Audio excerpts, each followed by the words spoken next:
Good evening. We are entering into the 12th lecture on this course on applied electromagnetics. Today we are going to learn about curl theorem and try to develop conceptual understanding what this theorem says and how this theorem will be useful in the context of electromagnetics course. A little bit of that flavor.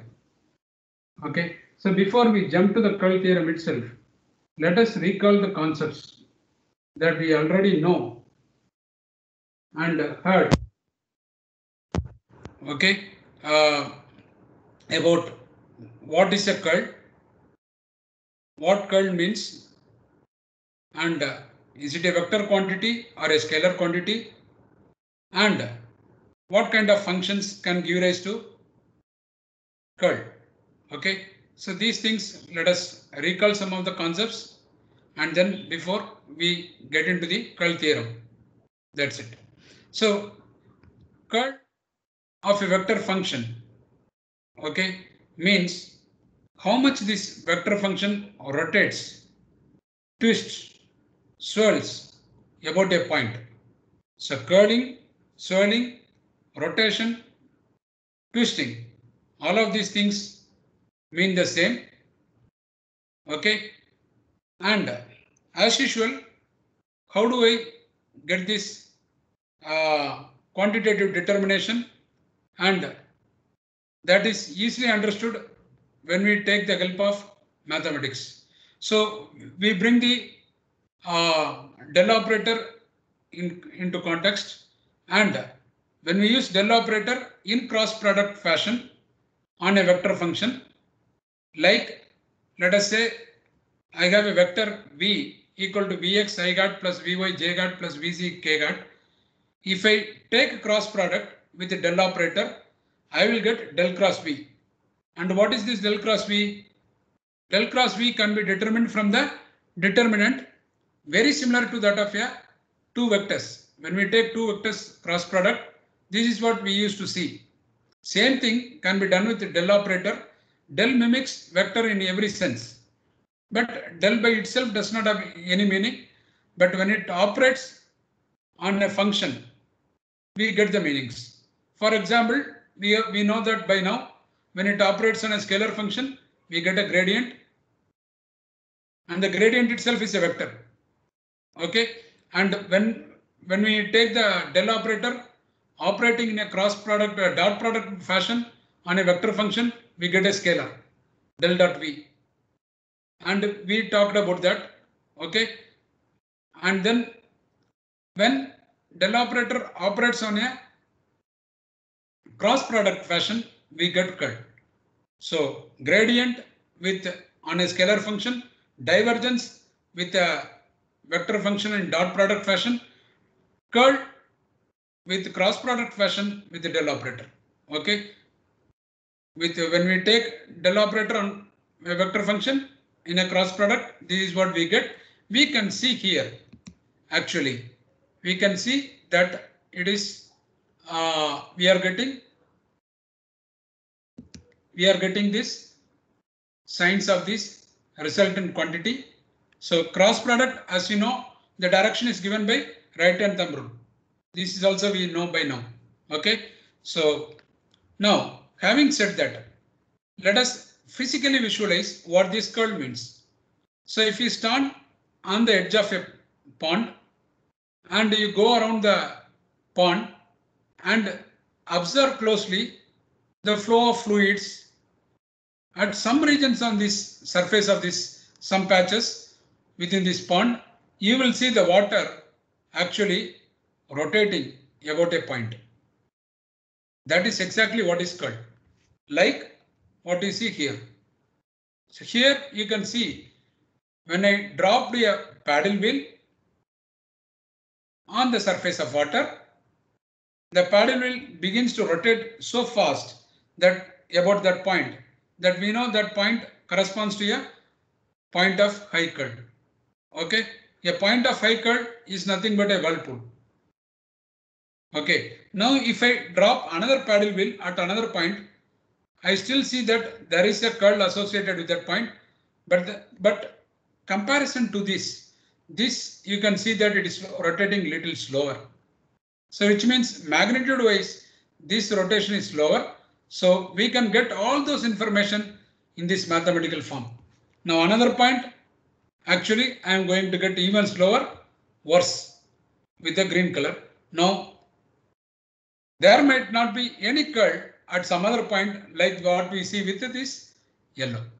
So you can see that paddle wheel does not rotate about this point.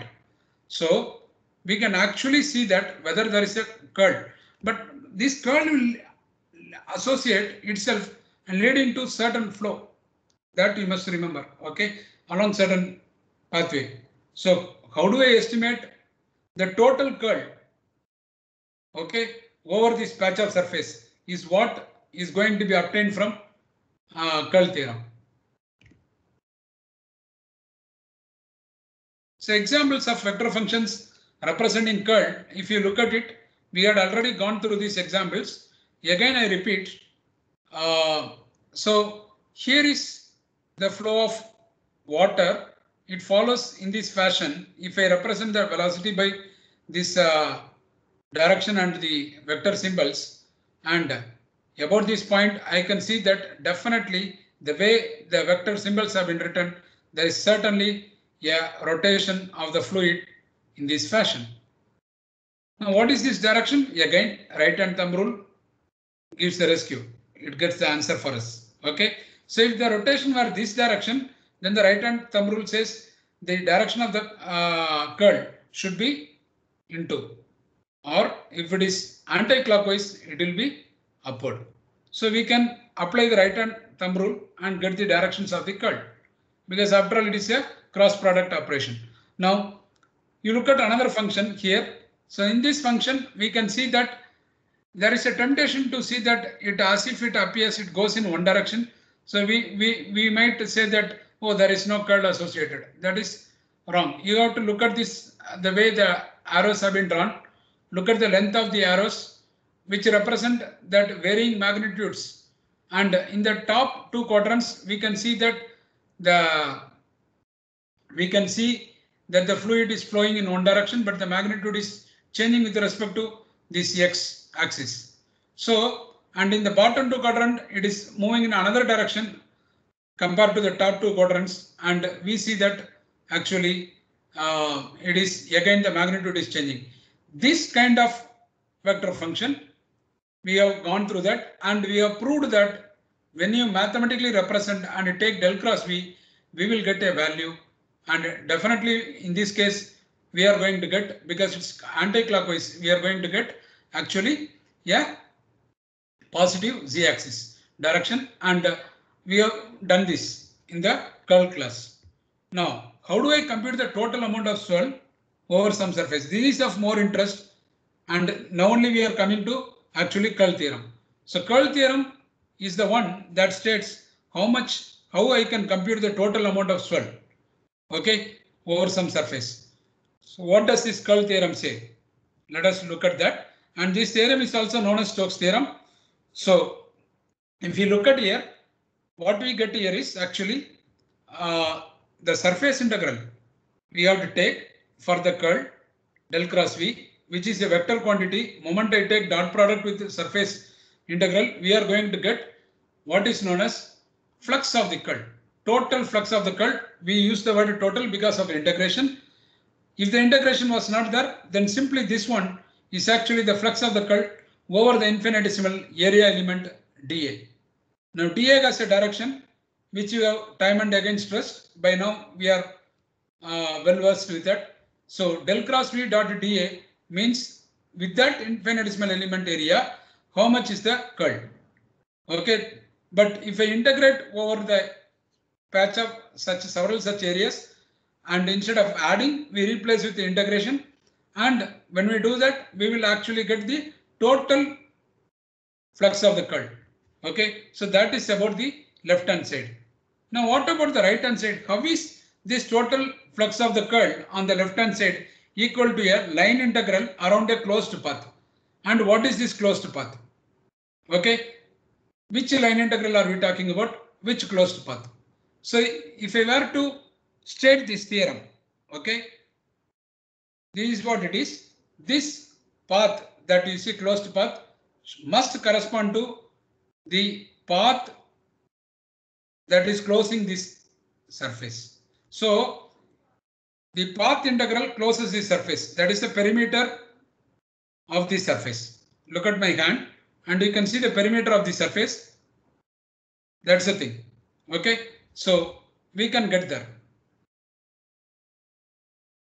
Okay, so this like actually if I move around the perimeter, first of all you must understand that this flux of the curl will have certain flow, and if I go around the boundary and take this vector function dotted with dl, which means I keep, if I assume that v and dl are in the same direction, all I need to do is multiply the two magnitudes and keep adding along the several infinitesimal lengths and add it up.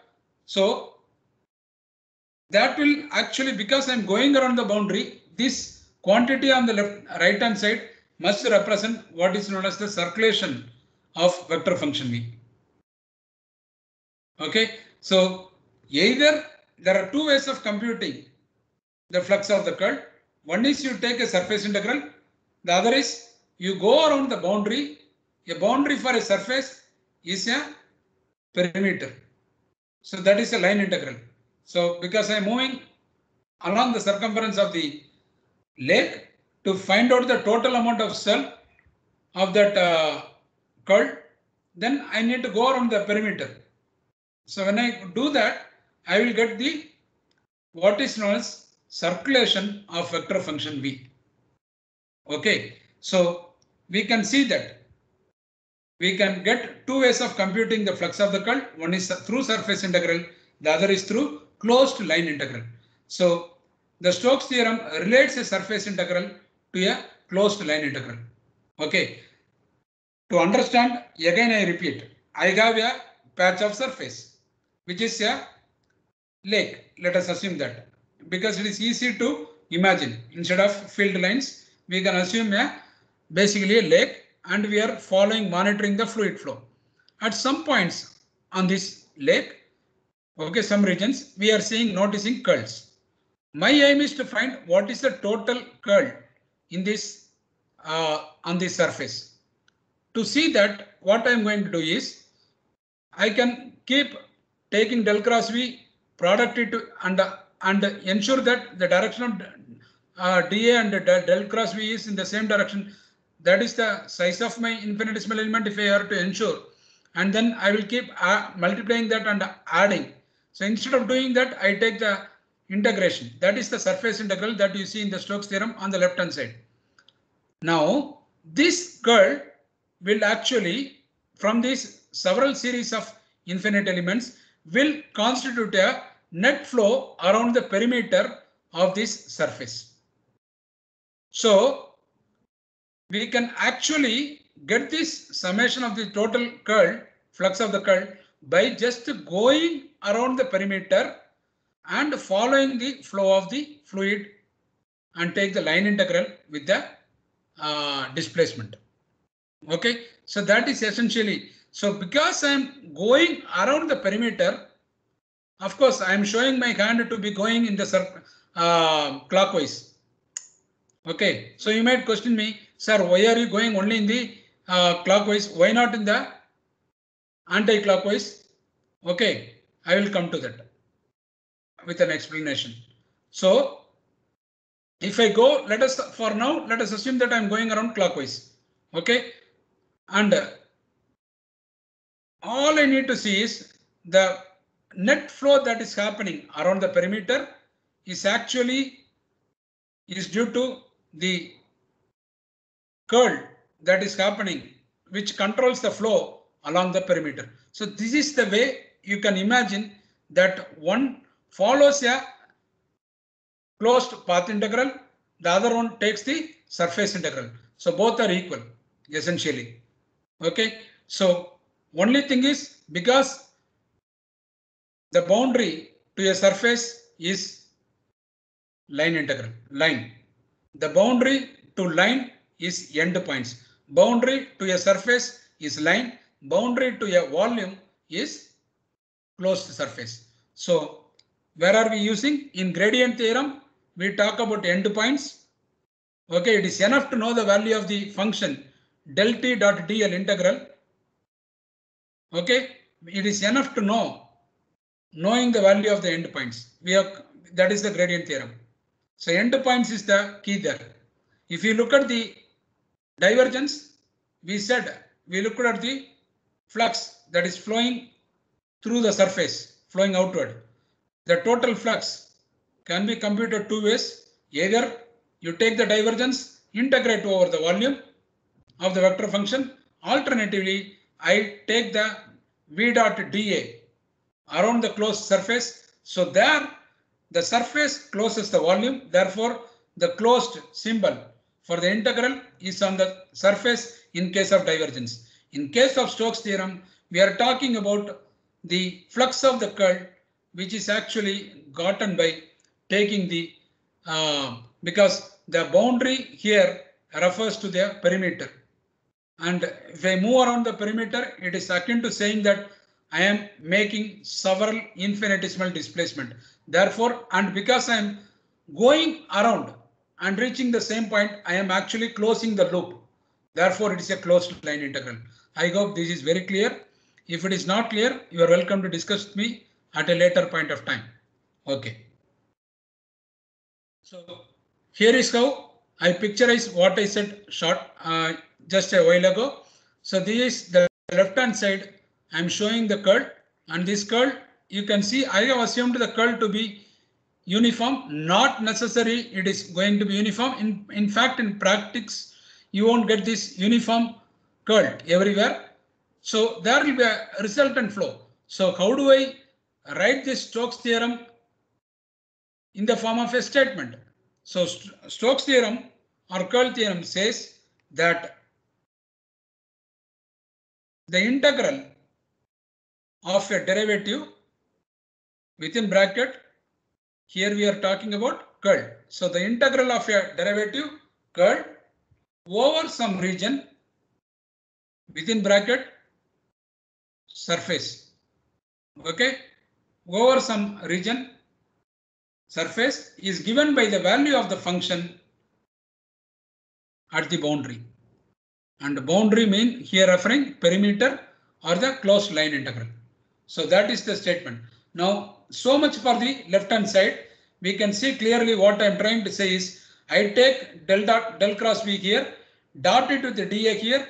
Similarly, I can do it for across things and add up. Instead of adding, we do what is called the integration.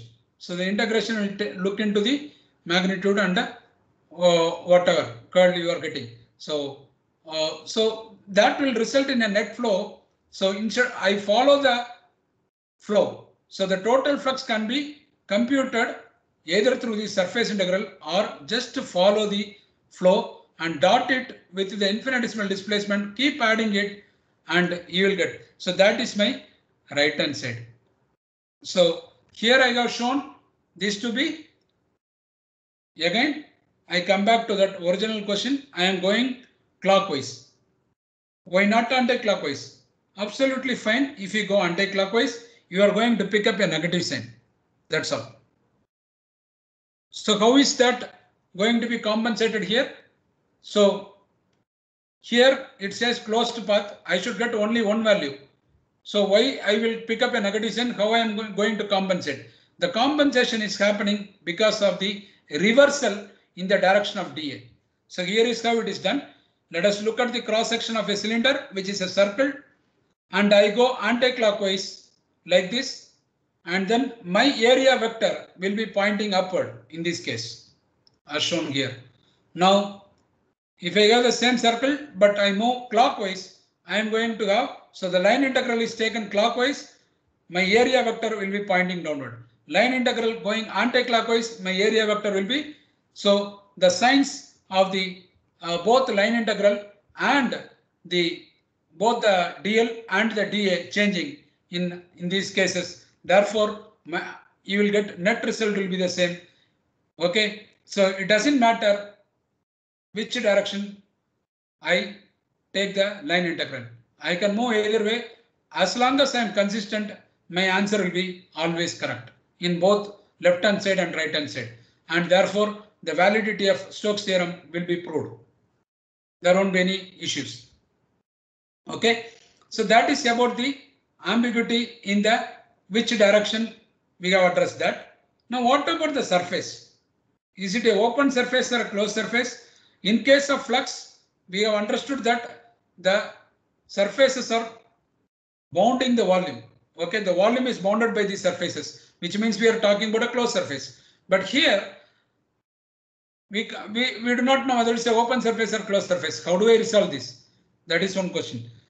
Okay, so here we don't have to, we will see that whenever we are going to have a closed surface on this, we are going to get into 0 for the total flux of the curl.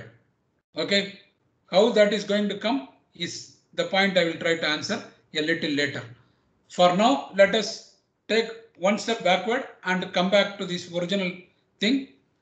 How many boundaries are there? See, one is direction. Okay.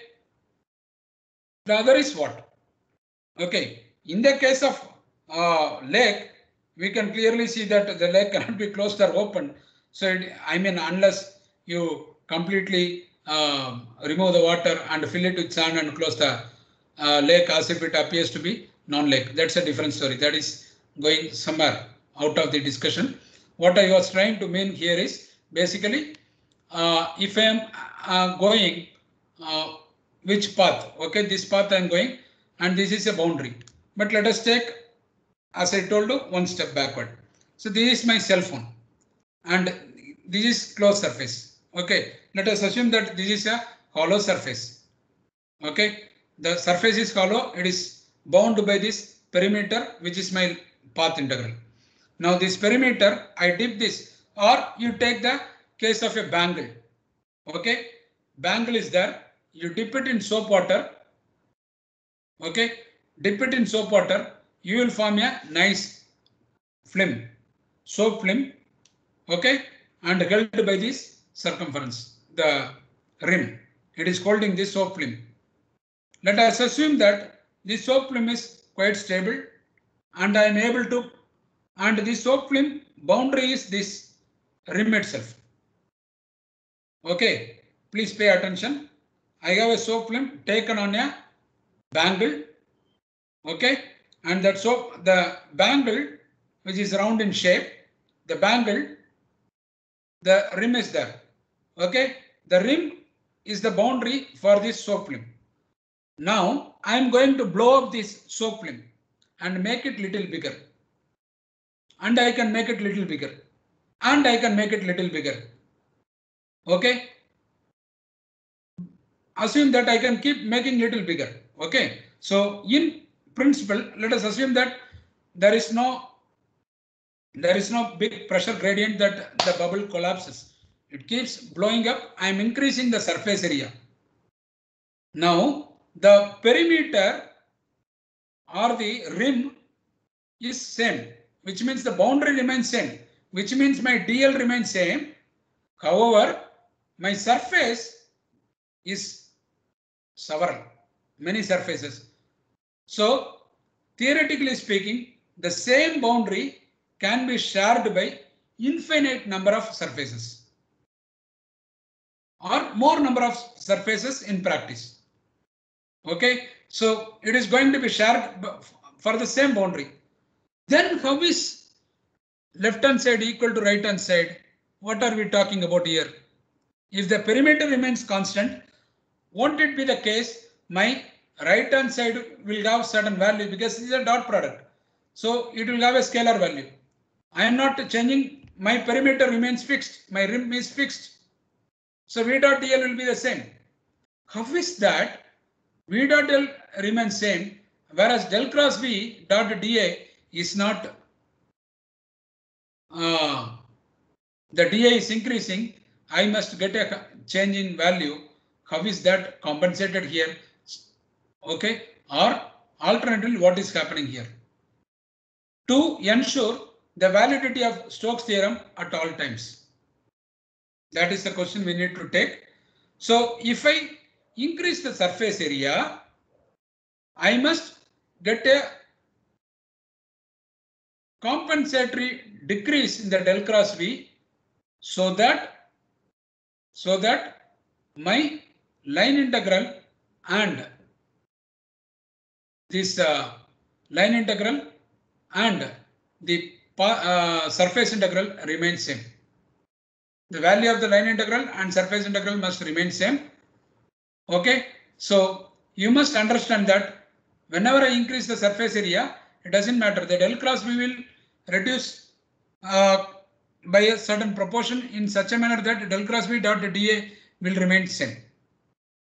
So that V dot dl remains fixed for a given function and del cross V dot dA, because now I am having a different limits of the integral. Okay, and therefore this function will effectively try to bring to the original value. So the equation will still be valid even. So that means what does that tell you? It tells you that del cross V dot dA, this integral is independent of the surface because it is fixed with some scalar value. This is scalar. Del cross V dot dA is a scalar value. It is fixed to this value. Okay, so it is independent of the surface, but dependent on the boundary. So that is my corollary number 1. Boundary dependent, independent of surface.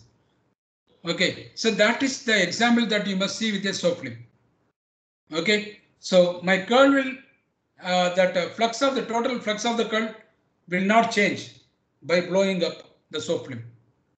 Okay, try to understand that way, which means curl is a special vector function. You remember gradient is a special vector function. Curl is a special vector function. Now come to this another point. Let us say I have a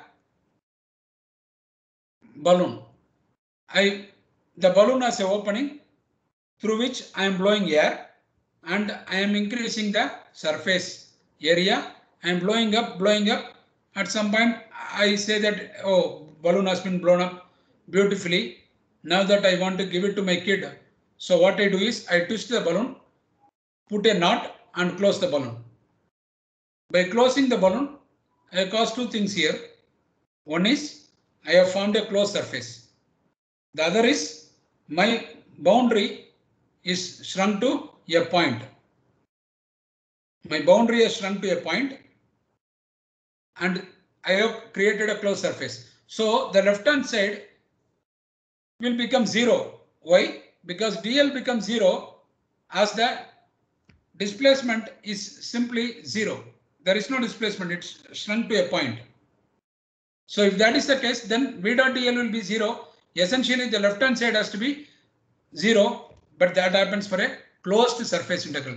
So that is what is written here. For closed surface integral of, or you say surface integral of the curl function over a closed surface is essentially 0.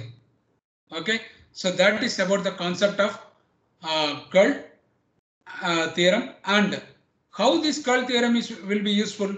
Let us give a thought on this. See, here is a surface integral, here is a line integral. If a surface integral is equivalent to line integral around a closed path, at will I can change left and right. Okay, I can either, if I find that computing dA is difficult, I have a very complicated surface, I can't compute, but at the same time I see the perimeter very clear, I can take the line integral, which means I can still calculate what is the total flux of the curl.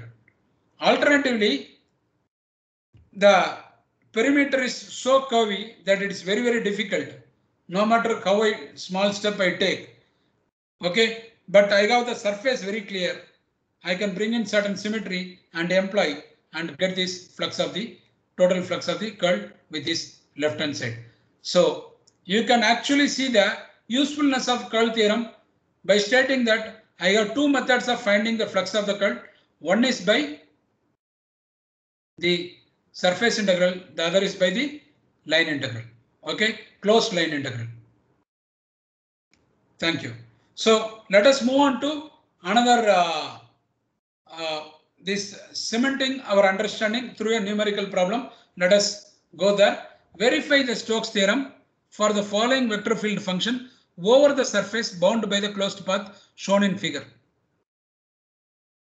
Okay, my closed path is a, because I have put one here, I have put one here.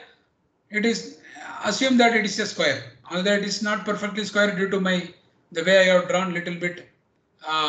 This length you can question me, but given the coordinate, you should accept that it is a square. So my vector function v equal to 2xc plus 3y square y hat plus 4y z square z hat is there. This is my given vector function. Definitely you can see that from the vector function, given vector function, there is no x component. That is one thing. Secondly, my surface is lying on yz plane at x equal to 0. That is second thing you must note. Now to compute, what I will do is I will take I want to verify the Stokes theorem. So let us rewrite the Stokes theorem and get the Stokes theorem right. So del cross v dot dA, integral of del cross v dot dA is equal to closed line integral of v dot dl. So let us take the left hand side to begin with. So first thing I need to do is I know what is the expansion for del cross v. All I need to know is vx, vy, vc, the components of vector function v along x, y, z direction. So I write it for convenience like this. And once I do that, I can easily estimate what is del cross v. And once I estimate del cross v, which is a vector, I can take with the dotted dA. That is where I want to come to a discussion. dA, what is dA here? Because this is a square surface, I can take dy dc, and because I can take very small area here, infinitesimally small area.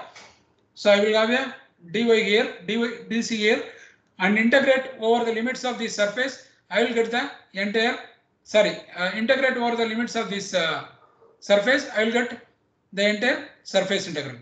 Right. So given that situation, I can do this way, dy dc x hat. So I want you to pay attention here quickly. So I have taken the direction of the area vector to be positive x-axis. That is towards me, away from my laptop, towards me. Okay, so that is my positive x-axis. So which means which direction I am committing for line integral? I am committing anti-clockwise. If I could have taken this direction also for surface area integral, you can see that minus x hat you can take, minus dy dz x hat you can take, and see that but then the line integral must be clockwise. So if I take along positive x-axis for the surface area, I must go anti-clockwise. If I take for the surface area direction to be negative x-axis, then that is into the computer, then I must take the line integral to be clockwise. So that is the consistency that we apply to a numerical problem in verifying Stokes theorem. So once I do that, here is what I will get. The answer will be 4 by 3. The limits of the integral are very straightforward, 0 to 1 for x and y and z, because the plane is lying, surface is lying on yz plane. Only x is constant and x equal to 0. So which means here you can see that 2x term just closes down. Only we need to integrate between 4z square and that's all, dy dc, and I will get 4 by 3 as the answer. Now what about the line integral? So line integral, to do that, I will have to break the closed line integral path by 4 paths, path 1, path 2, path 3, path 4, and then take v dot dl for each path and sum it up. That's what is stated here. Then you get around the closed path, what is the net sum of v dot dl. So it is enough to follow the flow along the boundary. The boundary here refers to the perimeter, remember that. So that is a closed line integral. So path 1 and path 2 are pretty straightforward. We don't have to worry. Path 3 is something that we need to worry. Path 3, okay, when I go from because I have committed my direction for the surface area, look at my thumb here. My thumb is pointing towards me, which means I must go anti-clockwise for the path integral, which I am doing. So basically I will move from this point to this point, this point to this point, this point to this point, and this point to this point. What is this point? This point is 1, 1. This point is 0, 1. So which means I am going from 1 to 0. So I am actually going along the negative direction of y. So you might be tempted to put dl to be minus dy ay. You are okay. You can get away with it provided you will be able to take the lower limit of the integral as 0 and upper limit as 1. If you also reverse the signs here, then it is going to be negative of negative, which will be positive. Remember, vector AB is not same as vector BA, rather vector AB is minus BA. So remember that. So don't attempt to put minus both in the limits of the integral as well as bring it from the DL direction. Rather, when you want to do this line integral computation, allow the limits of the integral to take care of the signs. That's what I will say. Okay, so that is exactly what I have done here. Dy is always stays positive, but the limit is running from 1 to 0. 1 is my source point and it is my destination point. Origin, destination. So I have done that way and I get minus 1.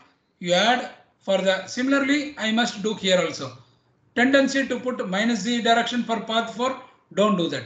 You run the allow the limits of the integral. The limit says the z must, the origin is z equal to 1, destination is z equal to 0. So it must have been written in this fashion. But anyway, I should have written from 1 to 0. Okay. Here. So let me do that small correction over there. So this must be 0. This must be 1. That's all. And this is multiplying with 0. Okay, this is a multiplication symbol.